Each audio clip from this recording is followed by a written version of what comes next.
ELM Wildlife started in 2018, started at home, started off with about 60, 70 cages. Within the month we were up to 100. We quickly realised that we were going to run out of space, so we looked around, finally found this place to rent. At max we've taken to 40 here, but it was too much and we couldn't keep up with it. But it's not enough, we're turning them away, unfortunately. Every day's basically the same. So we're open 365 days a year. The day starts at about 9:30. In the summer it can be earlier when we've got hoglets, so the babies. Volunteers come in at 10, clean the cages. Every cage gets cleaned every day. While the volunteers are cleaning the cages, we rely on them to weigh them. So they get weighed every other day. They jot down any difference in weight and any difference in their condition they can see. And then food and water, medications. When the hedgehogs come in, depending on what their ailment is, whether it's an injury, whether it's some sort of internal parasite, most of the time it's both. So they'll come in, they'll be assessed. If they need treatment straight away, if it's treatment we can do, so we do a lot of the treatment, especially with medication, but also with wounds that we can treat. But if not, then they go straight to the vets. They do, if it's big wounds that need suturing and things like that, then they go to the vets. They go on until they're ready, until they're up to weight, because they've normally lost a lot of weight, and then back out.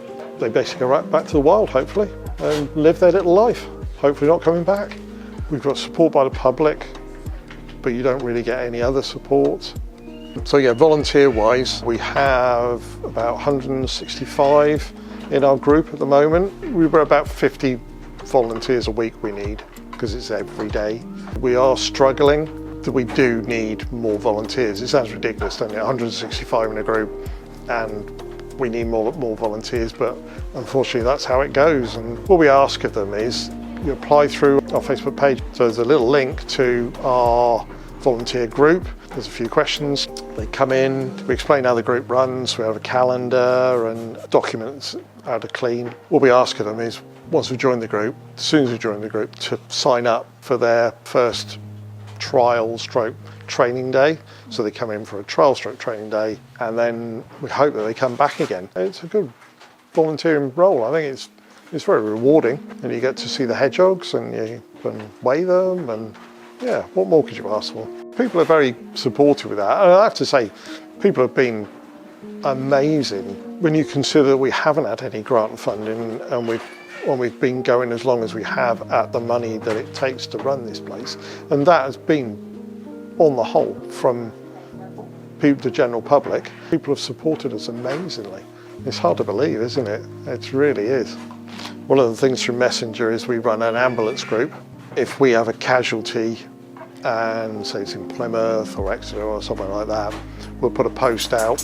Hopefully someone in the ambulance group is free and willing to give their time up. They'll pick them up for us and bring them in, and then we go from there. People give up their time and it's wonderful. Every time they pick one up, it's saving a little life. It's excellent. When I talk to people, it's maybe once that you ever have to help wildlife like that. So it's nice that they make an effort, bring them in. It's great. But yeah, so they haven't all been hedgehogs. We've had all sorts of other stuff. We've had birds of prey, foxes, badgers, stoats, bats. We've had all sorts. Yeah, it's quite a challenge, but a lot of the time it's if we've got enough time to do it. Obviously we want to save them, but it's lack of outside space and time. So we have scrounged different people's gardens and things like that to put aviaries up, and we've had a stable down the road which we've had several years of fox cubs released, which has been great. So most of the time in the southwest we're the first ones getting hoglets. It's because of our climate down here. We've had them as early as the beginning of April, but generally it's the end of April, May-ish, something, when they start coming in. Now, although they're lovely, we dread that time. Sometimes we'll have individual hoglets, nests of hoglets. We try and get them in with the mother. So it's one of the most important things. But as far as the hoglets that don't come in with mothers, that's a nightmare. Mother produces colostrum for maybe a few days or something like that.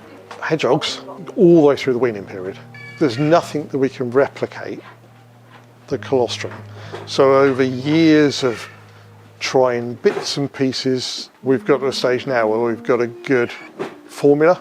We do really well out of it, but it's so intensive. When they come in, they become fed hourly. When they get to a certain stage, it's 2 hourly, then 3 hourly. We can't do it here, so as you can imagine, we have to split the feeding up, and it's basically 24 hours a day. That is from so May till late September. Every time you feed them, everything has to be spotlessly clean. They have to be toileted. It's hand feeding. So it is a massive job. We've gotten to this situation where we've tried everything. It's so much work. We don't have a holiday. Jack and I had one night away last year, so that was it. Donating to the GoFundMe is a great thing. Occasionally we put out food requests. When you consider that ELM takes around 65,000 a year to run, so that's paying rent, all the other bits and pieces.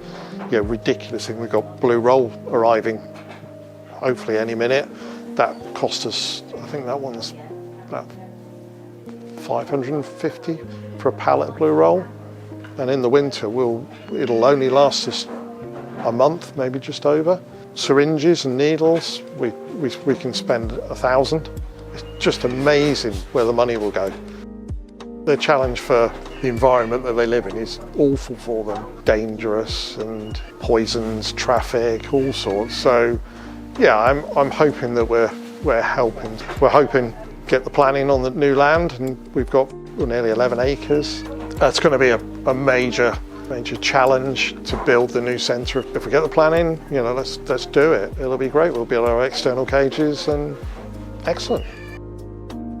If we can't do that, we can't stay here. I very much doubt if we'll find anywhere else, and that'll be it.